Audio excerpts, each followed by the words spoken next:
Hello, bachcho. Let's read this question. So this question says, consider the following statements. Statement 1 is, when we beat a carpet with a stick, dust particles are removed. Statement second is, when we shake a mango tree, the mangoes fell down. And statement three is, when a vehicle suddenly stopped, the passenger tend to fall forward. And which of the statements are correct for example of inertia?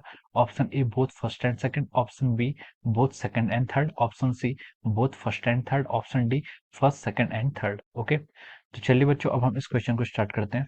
तो देखिए बच्चों, इस question का जो आपका की concept है, इस क्वेश्चन का आप की कॉन्सेप्ट लिख सकते हैं. देखिए, इस क्वेश्चन में आपसे बोला गया है कि आपको ये फॉलोइंग स्टेटमेंट को कंसिडर करना और बताना है कि कौन से स्टेटमेंट देखिए करेक्ट हैं for the example of inertia, inertia के बेसिस पर. ठीक है, तो देखिए हम इस इक्वेशन का जो की कॉन्सेप्ट है वो लिख सकते हैं कि this is based upon our inertia.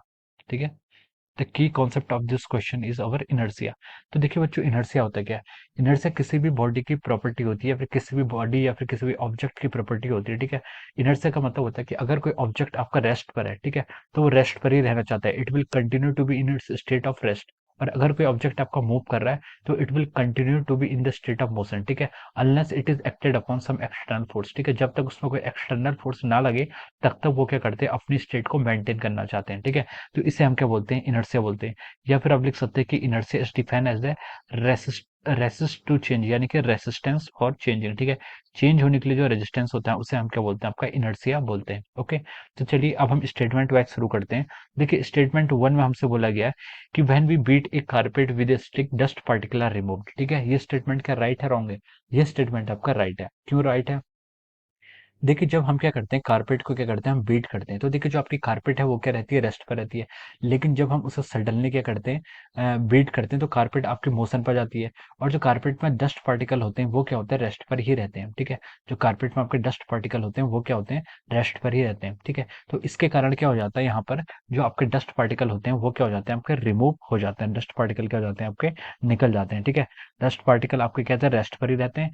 और उनकी प्रॉपर्टी कौन सी होती है, due to the property of the inertia. ठीक है, तो इनर्शिया की प्रॉपर्टी के कारण हम बोल सकते हैं कि जो आपके डस्ट पार्टिकल हैं वो क्या हो जाते हैं, रेस्ट पे रहते हैं, तो वो आपके रिमूव हो जाते हैं. और जो कारपेट आपकी क्या होती है, मोशन में हो जाती है. ठीक है, अब देखिए स्टेटमेंट सेकंड में, स्टेटमेंट सेकंड में उसने बोला है कि when we shake a mango tree the mango fall down. ठीक है, तो इसका भी आपका सेम वही रीजन है. ठीक है, जब हम क्या करते हैं, मैंगो ट्री को शेक करते हैं, तो हम मैंगो ट्री को क्या कर रहे हैं, मोशन में सेट कर रहे हैं.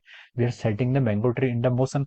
और जो मैंगो क्या होता है वो आपका रेस्ट पर रहता है. ठीक है, तो इस कारण से क्या होता है, यहाँ पर चेंज इन मोशन होता है. ठीक है, तो सडनली चेंज इन मोशन होता है, जिसके कारण क्या होता है, जो आपका मैंगोस होते हैं वो क्या हो जाते हैं, गिर जाते हैं. Mangoes will fall down. ठीक है, तो आपका सेकंड स्टेटमेंट भी क्या आपका ट्रू है. अब देखिए थर्ड स्टेटमेंट में उसने बोला है कि when a vehicle suddenly stop the passenger tend to fall forward. जो पैसेंजर होते हैं वो आगे की डायरेक्शन में गिर जाते हैं. ठीक है, तो ये स्टेटमेंट लॉ ऑफ इनर्शिया के कारण है. तो हम बोलेंगे कि यस, ये स्टेटमेंट भी क्या आपका लॉ ऑफ इनर्शिया से बोल सकते हैं कि ये स्टेटमेंट क्या होगा, आपका ट्रू होगा. ठीक है, ऐसा इसलिए होगा कि देखिए, मान लीजिए आपका कोई व्हीकल है. ठीक है, व्हीकल आपके ऐसे ट्रेवल कर रही है, this is our vehicle which is travelling with some velocity v. ठीक है, ये उसके टायर्स हैं. ठीक है, कोई पर्सन इसमें ऐसे खड़ा है, one person standing in it. ठीक है, तो देखिए जैसे ही हम क्या करते हैं, व्हीकल जब चल रही होती है तो हमारी बॉडी का मोशन क्या होता है, हमारी बॉडी का मोशन, हमारी बॉडी की वेलोसिटी भी क्या होती है, वी वेलोसिटी होती है. ठीक है, हमारी बॉडी भी क्या कर लेती है, व्हीकल के मोशन को एब्जॉर्व कर लेती है. तो उसकी जो वेलोसिटी होती है हमारी बॉडी की भी वही वेलोसिटी हमारी बॉडी क्या करती है, उसी के अकॉर्डिंग चलती है. ठीक है,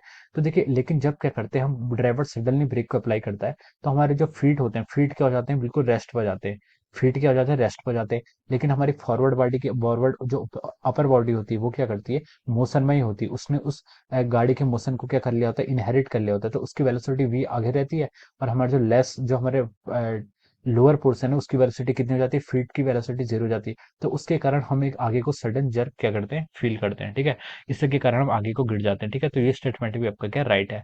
तो which of the following statement are correct for the example of inertia? तो हम लिख सकते हैं कि all the three examples are correct. ठीक है, तो देखिए ऑप्शन डी में देखिए आपको लिखा हुआ है कि first second and third all are correct. ठीक है, तो हम लिख सकते हैं कि देखिए ऑप्शन डी क्या हो जाएगा इसके corresponding, option D is correct. ठीक है, ऑप्शन क्या, option D is the correct answer of this question. ठीक है, ऑप्शन डी यहाँ से क्या हो जाएगा, आपका राइट आंसर हो जाएगा. ठीक है, so I hope you all understood this concept. All the best and thank you so much.